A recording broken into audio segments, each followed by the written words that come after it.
Hello everyone. We were studying the chapter 7 of Indian economic development, employment growth, informalization and other issues.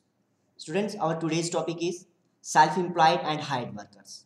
Today we will study about the different category of workers, different categories of workers and status of workers. Category और status से हमें क्या पता चलता है?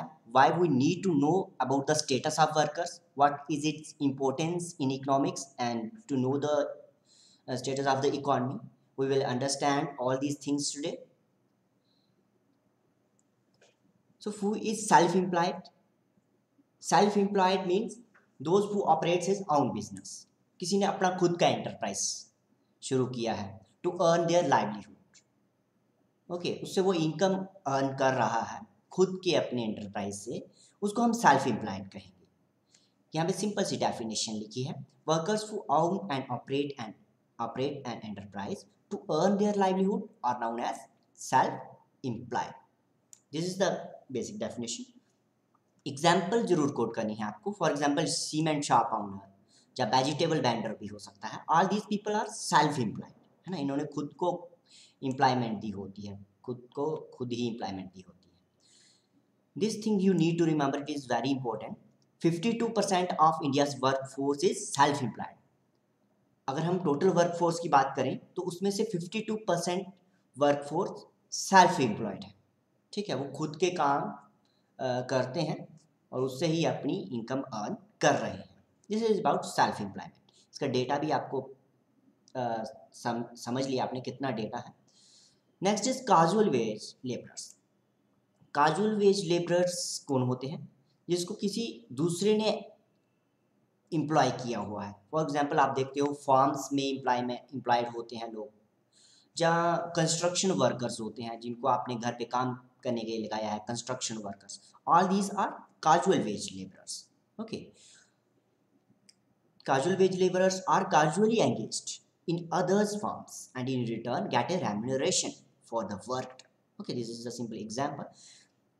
Now, you need to remember that 30% of India's workforce, out of the total workforce, 30% of India's workforce is casual wage laborer.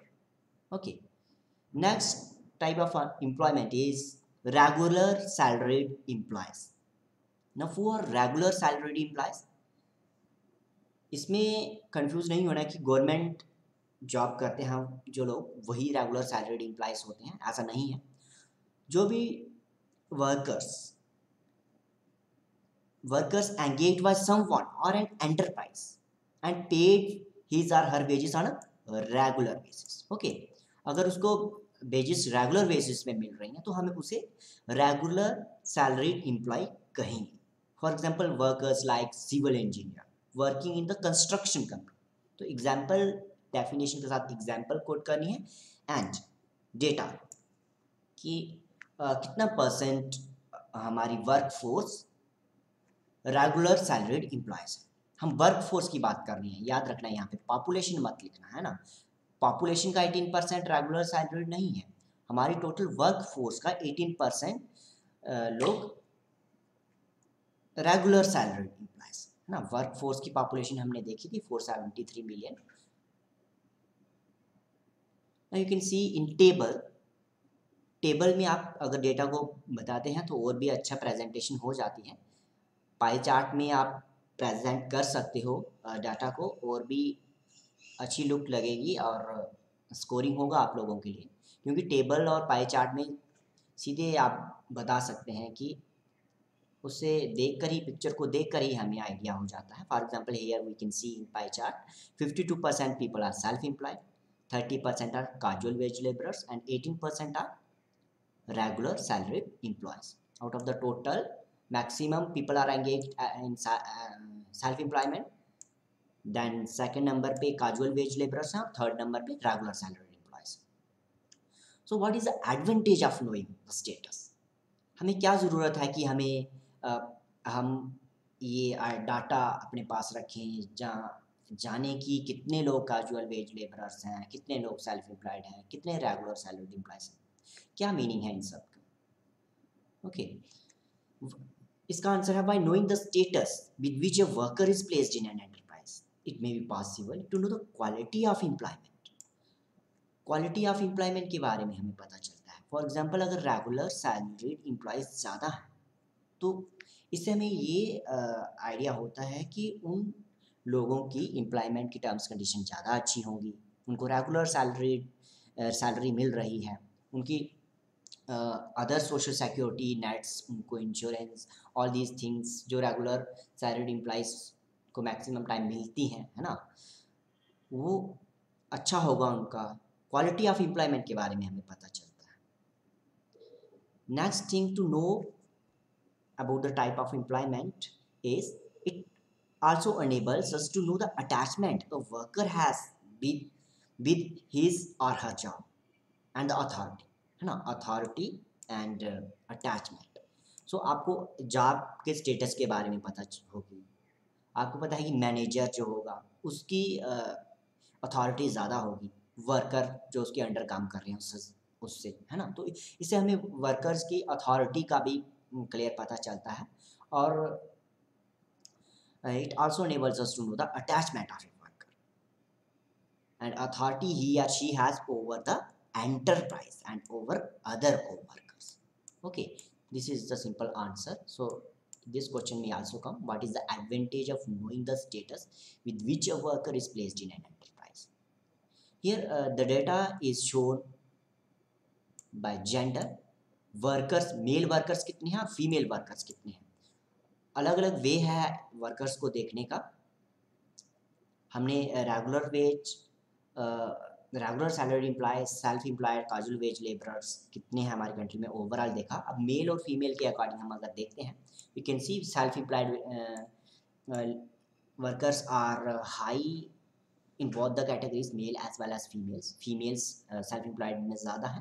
Casual wage labourers में again second number पे ये मेजर कैटेगरी आ रही है एम्प्लॉयमेंट की। Still women are more in comparison to male.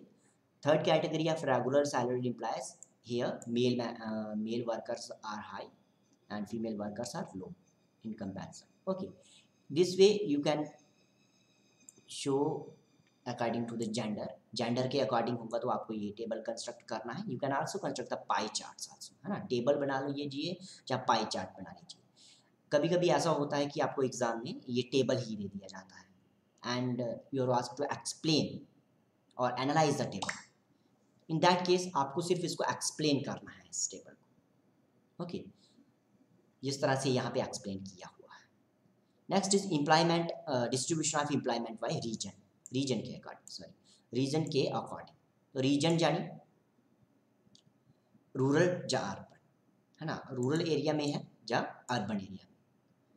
तो आप देखते हैं कि self employed workers urban area में 43% है और रूरल एरियाज में 56%।